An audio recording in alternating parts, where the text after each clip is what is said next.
I am doing the final session, which is Digital Pakistan Lunch. So I'm actually quite excited about it.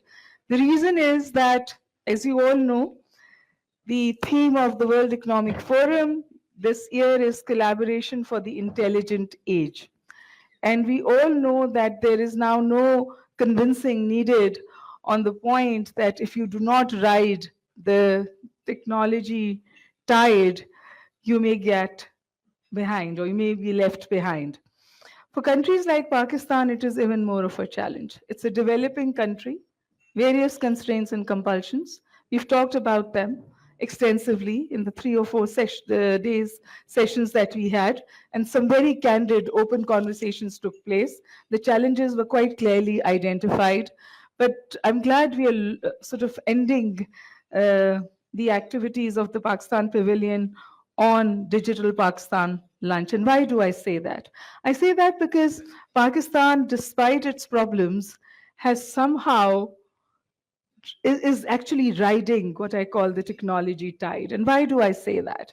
I say that because the internet penetration stands at 45.7%.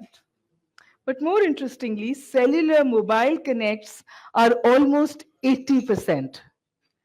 And we just want to sort of bridge this gap to use the cellular mobile connections for excess or for the lack of infrastructure that countries like Pakistan suffer for.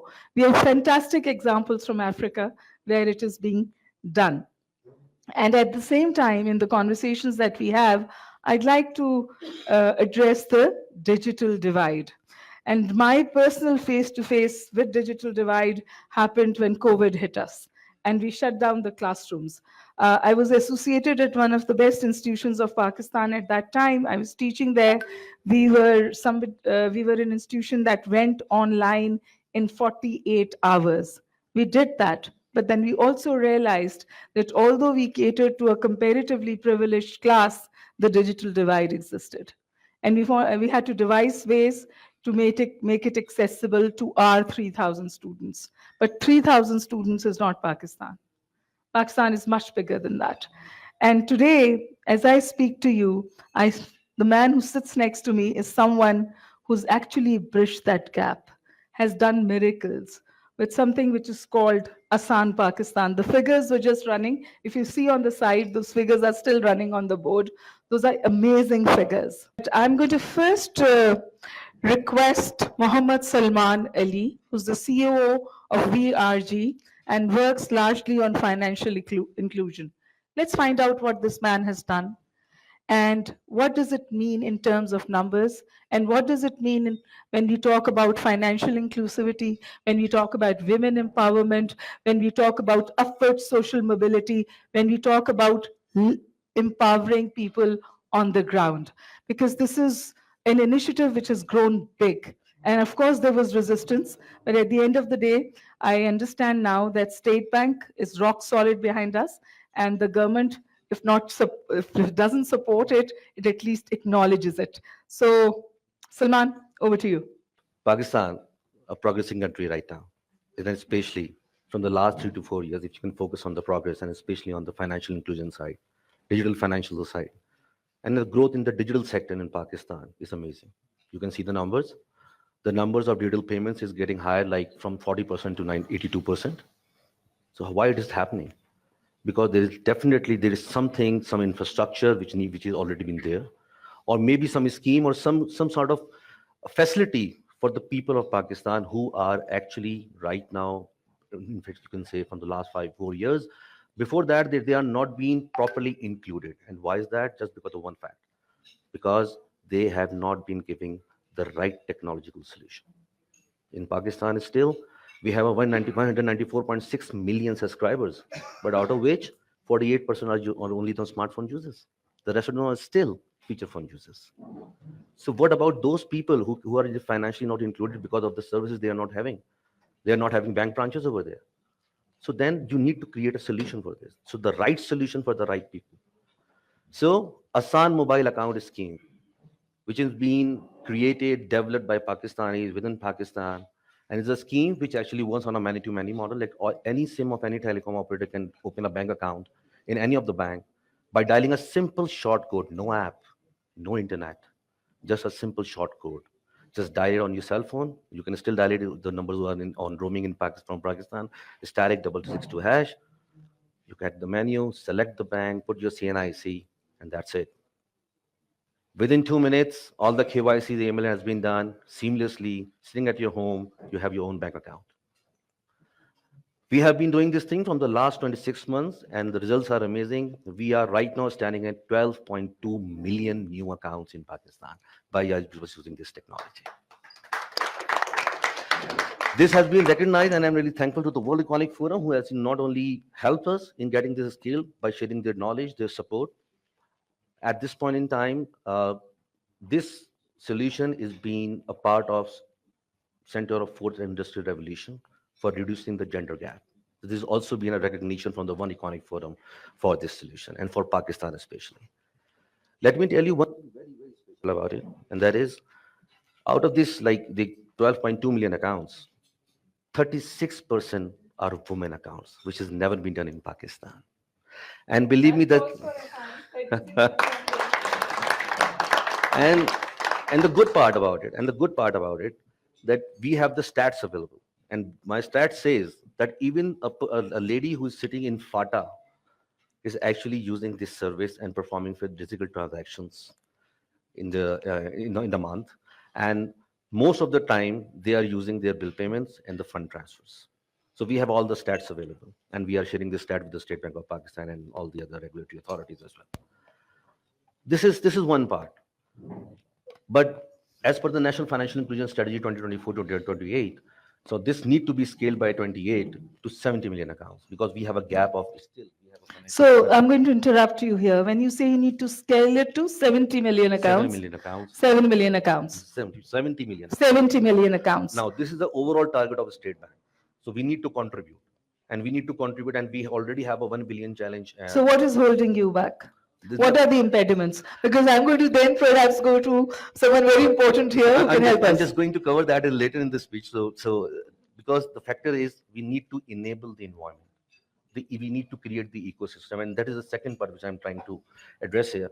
That in Pakistan, like we have done one part, that is the account is there, you can put up the money into the account and start digital transactions. But what about if a person is still not able to open a bank account and he wants to do some sort of cash transactions, of cash in or cash out transactions, living in the remote area, no bank account, no bank available, lack of infrastructure, what you will do?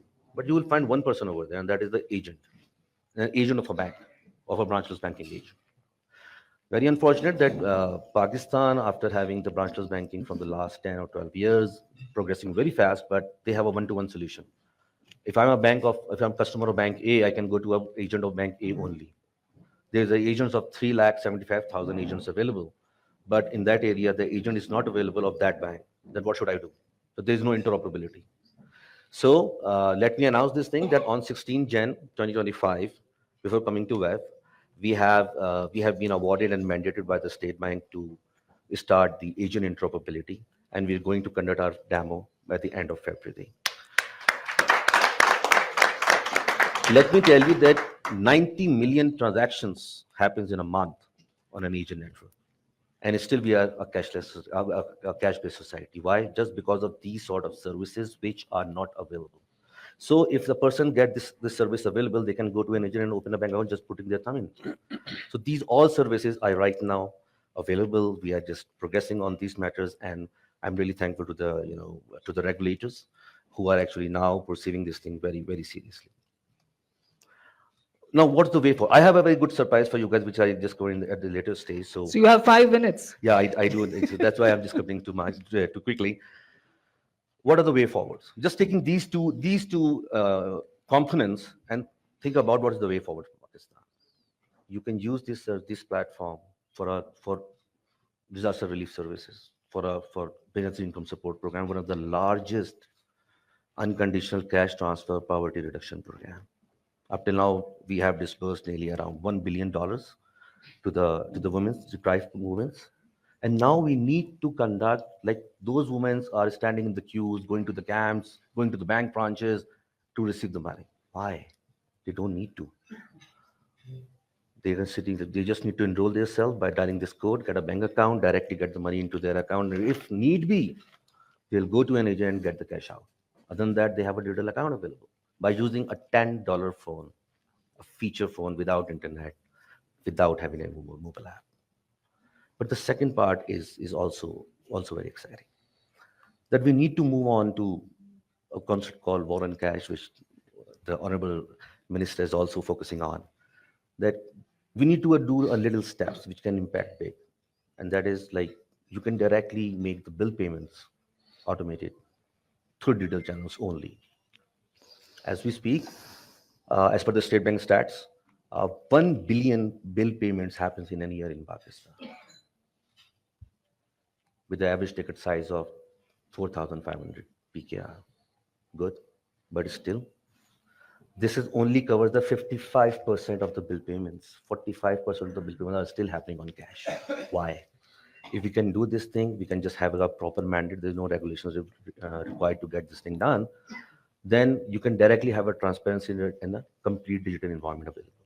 And there's a lot need to be done. Lastly, I must say one very important factor that the Pakistan is an agriculture-based economy.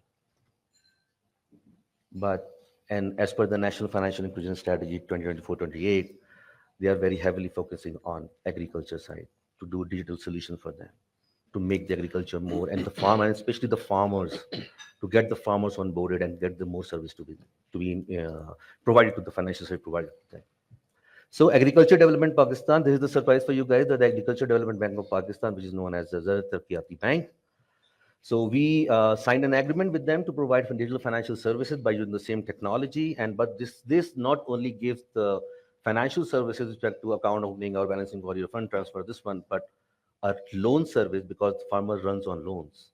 They take loans. And by using this technology, they can get the loan within 4 hours. Right. So this is the biggest thing. But the next thing is very exciting. Why farmer need a loan? Because the middleman who's there, who is actually giving them the loan on very high rates, and then in contrast to the repayments, take their crops on a very low rates and sell it into the market. So they not getting the real things out of it, right? So as we speak, yesterday night, we went live with ZTBL, and we have enabled 500,000 farmers on our platform for using the financial services.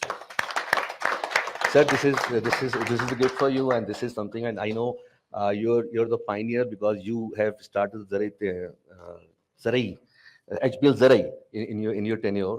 That you have created a marketplace, which is a very unique concept. So again, a government entity where we are working with ZTBL, and I just want to show you, because I am on short of time. I just want to show you a message for the Honorable Minister, and for Kelly, for you. So the video message, please. First of all, thank you, VRG, for providing us the opportunity to introduce ZTBL at World Economic Forum in Digital Pakistan segment. I'm Tahir Yaqub Bhatti, President and CEO of ZTBL. ZTBL is the oldest and the largest agriculture bank of Pakistan. Our history goes back to 1952, previously known as Agriculture Development Bank of Pakistan. In 2002, renamed as ZTBL, and started business as a specialized agriculture bank and as a scheduled bank with Central Bank of Pakistan, which is State Bank of Pakistan. We have a network of over 500 branches, conveniently present in 482 cities and towns in every nook and corner of the country. We are dedicated to empowering the farming community by providing financial services, agriculture credit, and advisory solutions, mainly focusing on enhancing rural prosperity and sustainable growth. Our initiative to digitize agriculture financing and provide viable banking solution to farmers that includes mobile banking and digital payment systems. We are dealing with over 500,000 farmers as our customers, out of which about 60% do not use Android or smartphones. Hence, USSD solution is extremely crucial for them. The hallmark of our collaboration with VRG is to bring financial inclusion and synergy to rural community through innovative solutions like USSD. which shall prove game changer, especially for the small farmers. ZTBL emphasizes to empower subsistence level farmer who owns less than 12.5 acres of land with access to digital tools, crop advisory services, and credit facilities to enhance agricultural productivity and livelihoods. ZTBL partnership with VRG highlights our alignment with the vision of sustainable and tech-driven economy, contributing to Pakistan's broader goal for a digital Pakistan by offering agri-tech services, that is weather, crop information, livestock, agri inputs, etc. We intend to position ZTBL as a key player in a digital revolution, fostering economic inclusion and contributing to a digital empowered, globally competitive Pakistan. Thank you very much. We feel very privileged to have Kelly with us today, who's the head of Digital Inclusion World Economic Forum's Edison Alliance.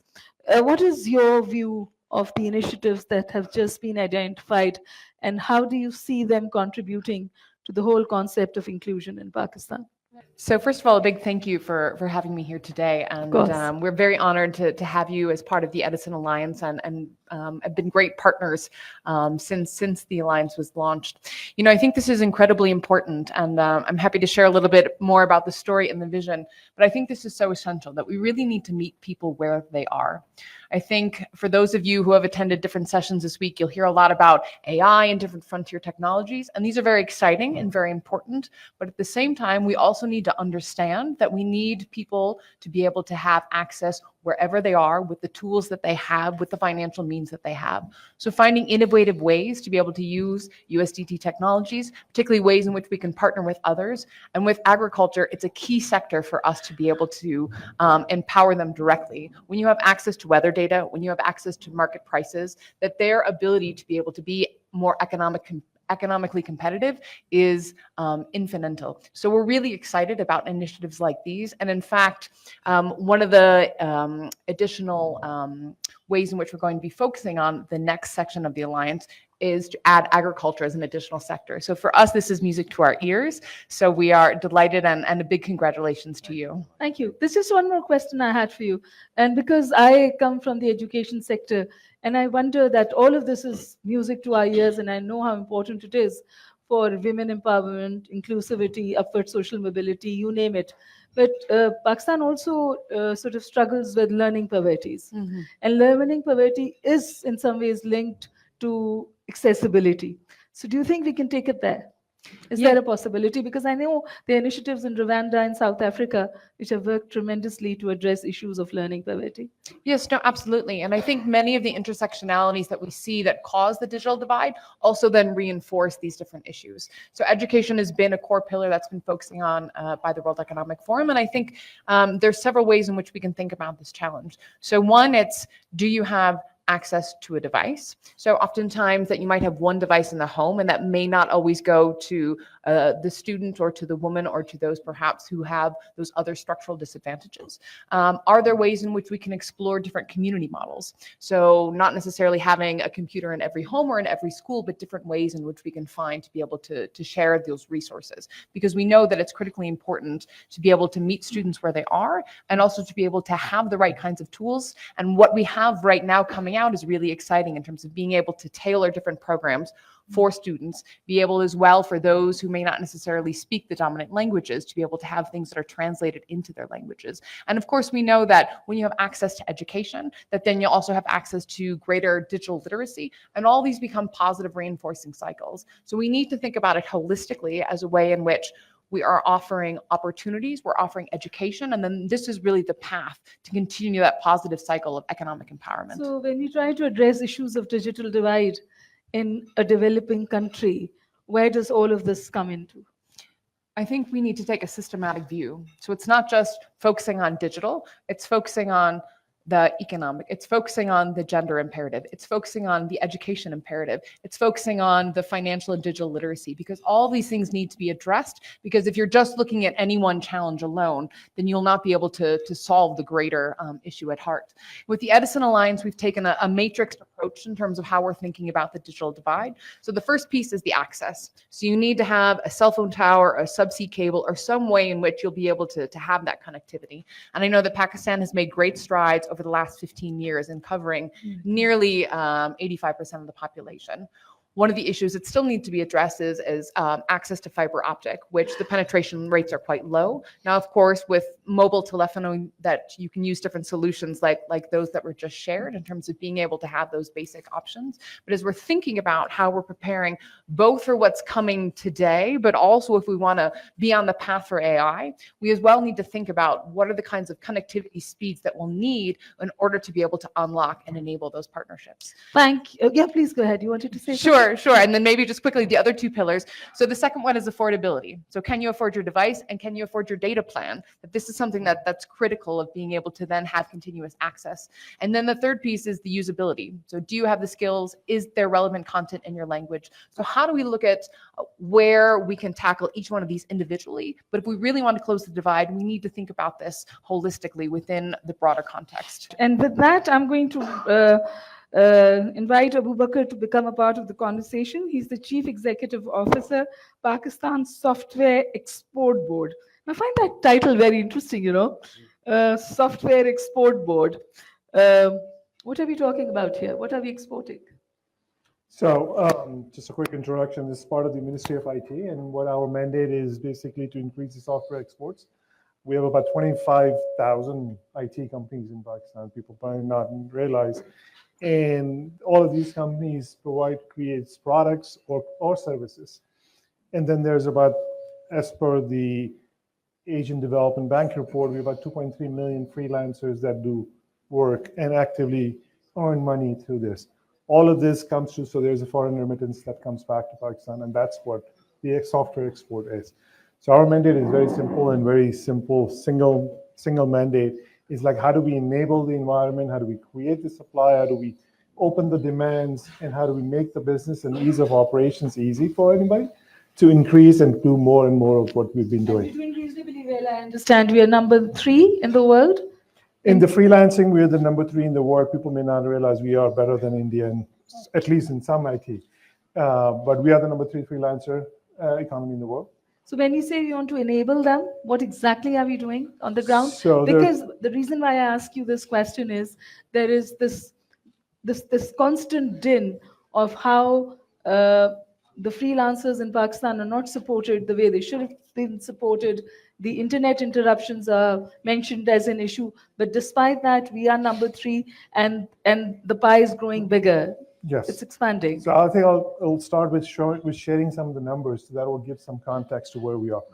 So last year, in our fiscal year that ends in 2024, official export numbers for Pakistan IT industry was $3.2 billion, right? And that was about 24% increase.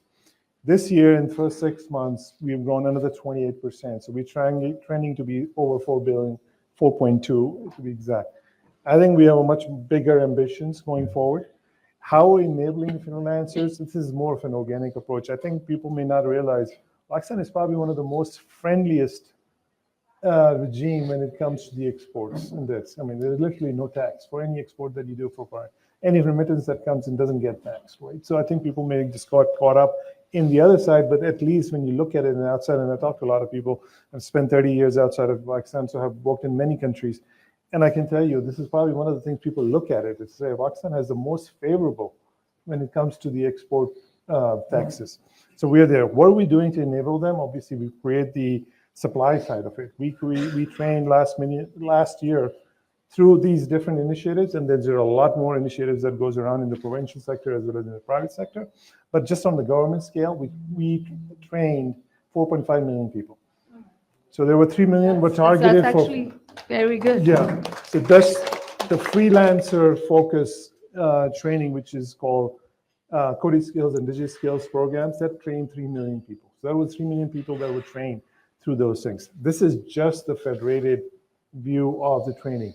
Every province does it, every federation of the PSAP does it, Ignite does it, NEFTAC does it. There's a lot of organizations that are doing training. I'm talking about just the government numbers here. And then there's a lot of private sector. If you go in Pakistan, you go look at Ceylanis and JDCs of the world and a lot of different securities.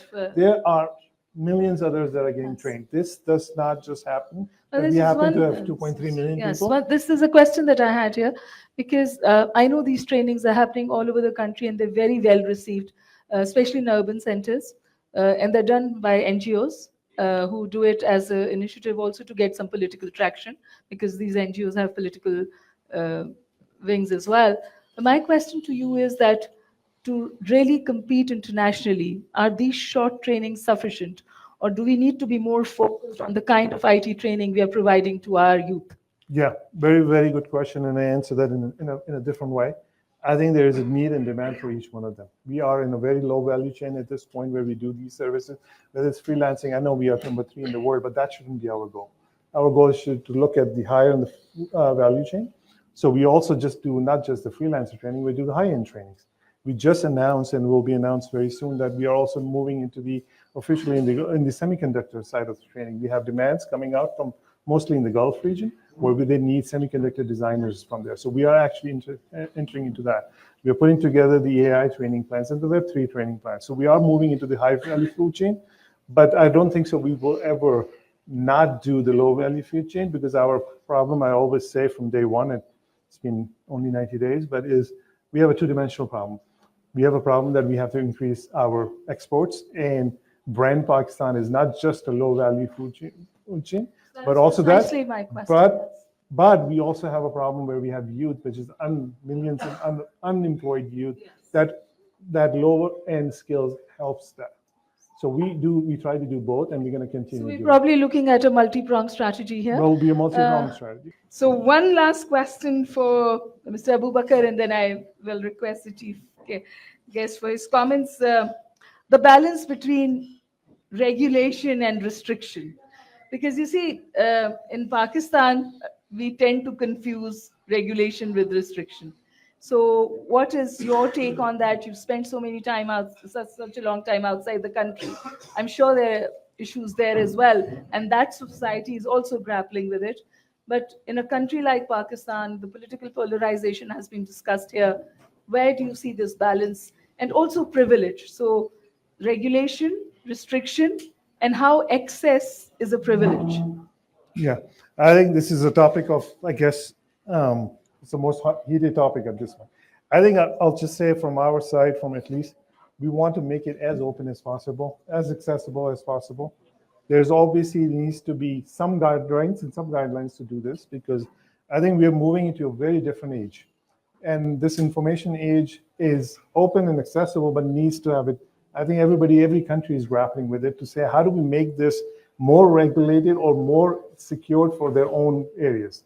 I think Pakistan is not more. Pakistan has its own set of challenges, and we are also grappling with it. I'm not going to tell you here that we have to solve this problem to say what it is. And I don't think so we should claim to be that we have solved this problem. The audience to ask you more penetrating questions. You can answer them. And I request our chief guest, Senator Muhammad Aurangzeb, for his comments. He's the Federal Minister of Finance and Revenue also. We have seen centers of excellence in Pakistan.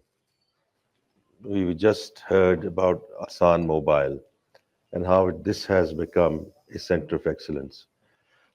Similarly, in terms of the payment gateway, Rast is a fantastic way forward. इसी तरह अगर आप नादरा में देखें, all the lifestyle data available, connected with my CNIC, not too different from Aadhaar card discussion in our neighbor. इसी तरह जो BISP में the whole discussion went away from brick and mortar into how the digital discussion came in. And by the way, it's जो आपने ख़वातीन की बात की है, a lot of them have feature phones, and a lot of them actually are now onto digital wallets. So, ये जो revolution आ रही है पाकिस्तान में, and many other places. Quite frankly, it has nothing to do with education. You have the feature phones and you have the feature phones, you tell them how to manage it and they will be on digital wallet. So I think it's a great way forward. And the last thing I just want to mention is whatever we are doing in terms of our tax authority, in terms of end-to-end digitalization of the process, because, and I keep on saying, digital is not an end in itself, it's a means to an end.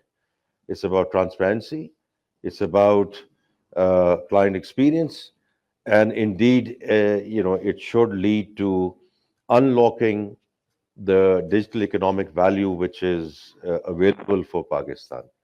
So this week we also had a good discussion with the DCO WEF. As you know, I mean, we are greatly honored that Pakistan is the first country to implement the digital FDI initiative, और उसमें सब लोग उसमें जो है involved हैं, and it's a very comprehensive plan in terms of how we take things forward, because अगर हमने digital nation पाकिस्तान की बात करनी है, then we cannot go into verticals, because as I said, verticals have a lot of centers of excellence, but we have to go horizontal. It's only by going horizontal we are going to actually unlock the value from within.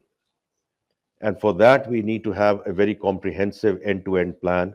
और उसमें कोई state bank की बात ना करें, ministry of finance की बात ना करें, आपने जो करना है वो आप करें, कि जो उसने हमें ये टारगेट दे दिया, हमें ये टारगेट दे दिया, forget about these targets. Forget about these targets. आप ये देखें कि कहाँ हमने इस मुल्क को लेकर जाना है, and the value addition that you already have provided, just go for it. Forget about the targets which the government is. I mean, yesterday I was here and I had the privilege of being here as well. You in the private sector, you have to lead the country. हमारा काम सिर्फ ये है कि आपको policy framework दें, policy continuity दें, which means कि within this context of the digital FDI initiative with DCO, etc. So उसमें digital infrastructure, digital adoption, additional digital services, and indeed export part of it. Now, the enabling factors is कि हमें जो special technology zones हैं उनको operationalize करना है, which is no different from special economic zones. वो लोग मुझे आगे कहते हैं कि जी वो जो IMF आ गया जी, special economic zones जो हैं वो बंद हो गए, और जो आज हैं उसको operationalize करें. I mean, there are 93 special economic zones in operation in Bangladesh. Let's first operationalize what we have in Pakistan, and then we can go back and ask for more. Because, special economic zones, special technology zones are all about plug and play. That's what the government has to do in terms of providing the support and the infrastructure and, gas, electricity, everything else, because there's a huge opportunity for AI data centers coming to Pakistan. We have surplus energy. People are going off grid. Let's use that energy to set up AI data centers in Pakistan. So then it's any transformation is people, process, technology.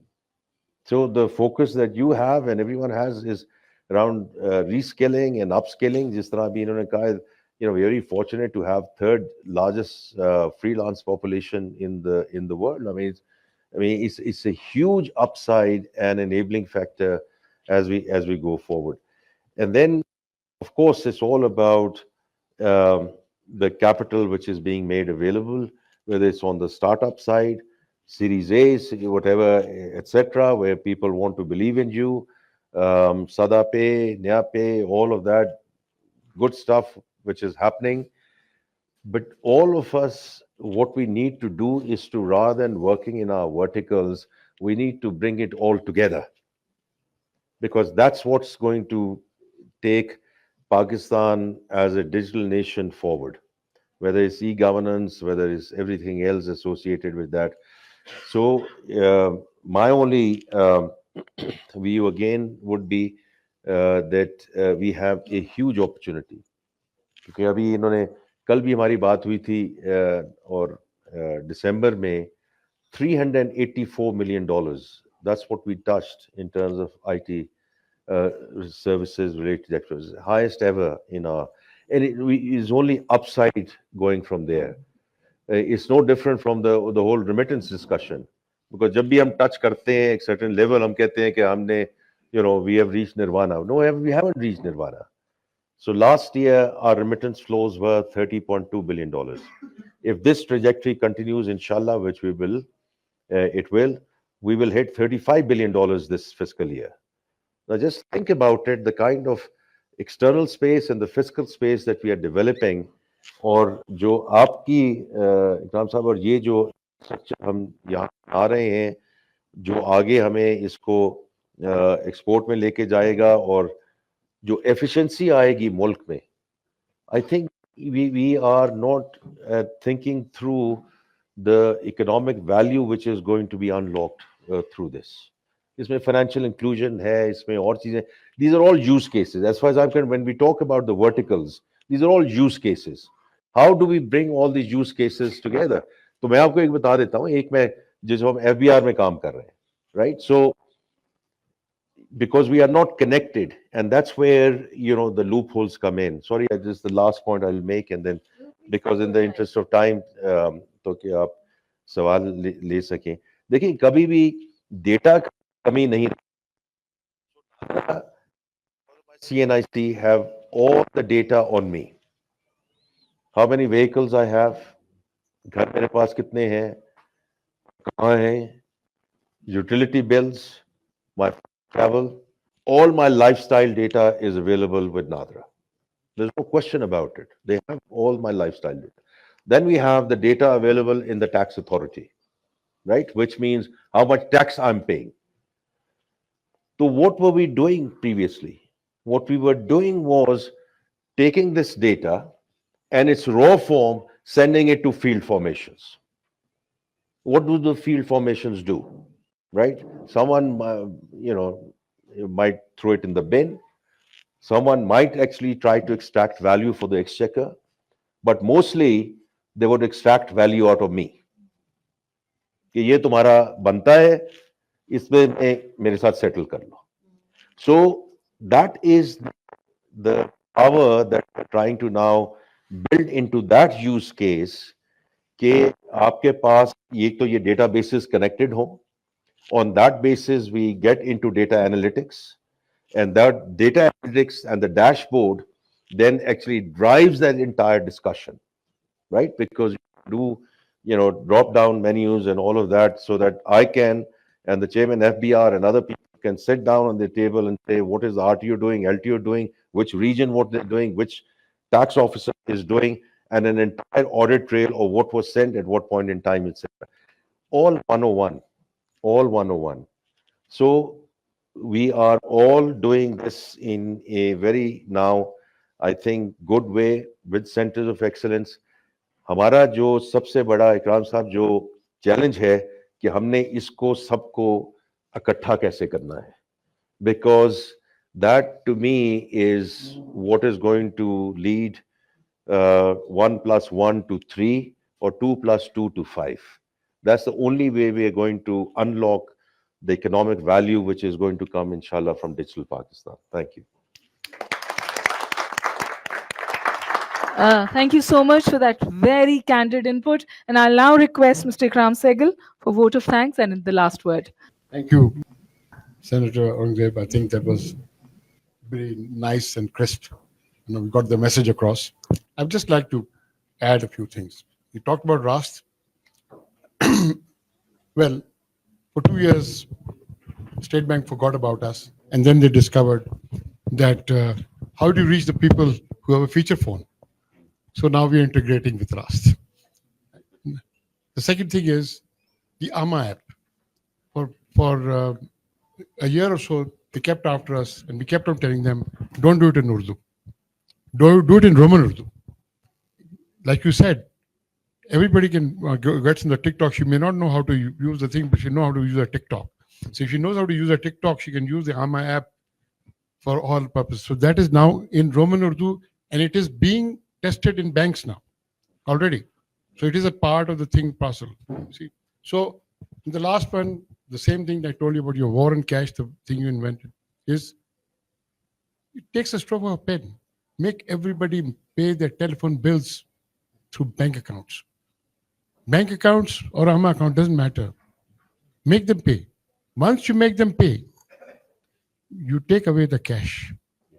You take away the cash, you bring it all into one holy thing, that is forensic, which is the data that you are talking about, the data that you want, the data you want to get together.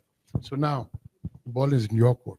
So I think it will be good for the audience to know, I think Aurangzeb Saab has just mentioned, there is under the WEF, there is this DCO that has been formed 3 years ago. There is 16 member countries. And as he said, the first inaugural annual event, I just want to give you a little bit more detail, it's been announced 2 days ago. World Economic Forum actually announced it publicly, is in Islamabad on 29th and 30th April. This is a big deal for the country because this will brand elevate us to a country that is hosting.